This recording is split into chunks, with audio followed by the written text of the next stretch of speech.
அக்கா நீங்க தப்பால எதுவும் நினைச்சுக்காதீங்க. அனுவும் நானும் நல்ல ஃப்ரெண்ட்ஸ்க்கா. அன்னைக்கு ஒரு சின்ன மிஸ் அண்டர்ஸ்டாண்டிங், அவ்வளவுதான். அக்கா இங்க பாருங்க, நான் வீட்டுக்குள்ள கூட போகல, இங்கேயே தான் நின்னுட்டு இருக்கேன். அக்கா ஆனமலை கோவில்ல ஒரு வேண்டுதல் இருக்குக்கா, அங்கதான் போறோம். நான் தான் ராஜேஷ வர சொன்னேன். நாங்க இப்ப நல்ல ஃப்ரெண்ட்ஸ் ஆயிட்டோம்க்கா. இவரை எனக்கு நல்லாவே தெரியும். எங்க வீட்லயும் எல்லாருக்கும் இவரை தெரியும். நான் தான் அவசரப்பட்டு கோவத்துல அன்னைக்கு கத்திட்டேன். நீங்க எதுவும் தப்பா எடுத்துக்காதீங்க. சரிக்கா, நான் கோவிலுக்கு போயிட்டு வந்துடுறேன். ராஜேஷ் போலாமா? போலானு. சரி அக்கா, வரேன்க்கா.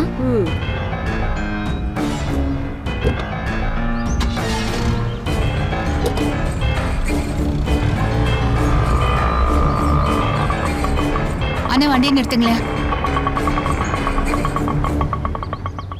அக்கா அனு இருக்காளா? இதோ இப்பதாமா கார்ல போனாமா.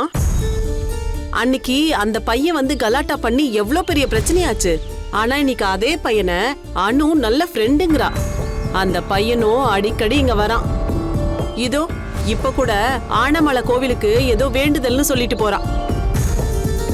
எனக்கு என்னமோ இதெல்லாம் சரியாவே படல. ஆனா நான் இத அவகிட்ட சொல்ல முடியுமா? டக்குன்னு உங்க வேலையை பார்த்துட்டு போங்கன்னு சொன்னாலும் சொல்லுவா. எதுக்கு நமக்கு வம்பு அப்படின்னு சொல்லிட்டு நானும் வேடிக்கை பார்த்துட்டு நிக்கிறேன்.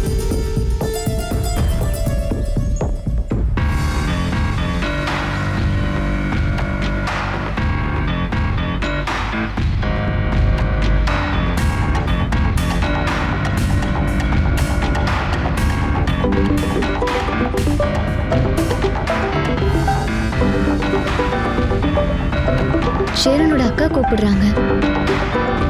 அனு அவங்களும் என்ன தப்பா தானே சொன்னாங்க? அது தப்பா சொல்லல, ஆனா எங்க அண்ணனுக்கு தான் சப்போர்ட்டா பேசினாங்க. நீ ஏன் கூட வரேன்னு சொல்லிடாத அனு, வேற ஏதாவது சொல்லி சமாளிச்சிடு.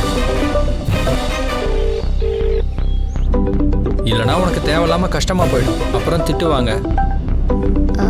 இல்ல நான் இல்லைனா கோயிலுக்கு போறத சொல்லு, கூட நானும் இருக்கேன்னு சொல்லிக்காத.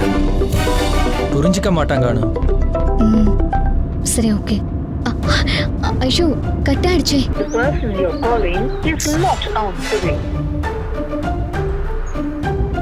சரி விடு, திரும்ப கால் பண்ணா. அவங்க தான் ராஜேஷ் திரும்ப அடிக்கிறாங்க. சரி பேசு.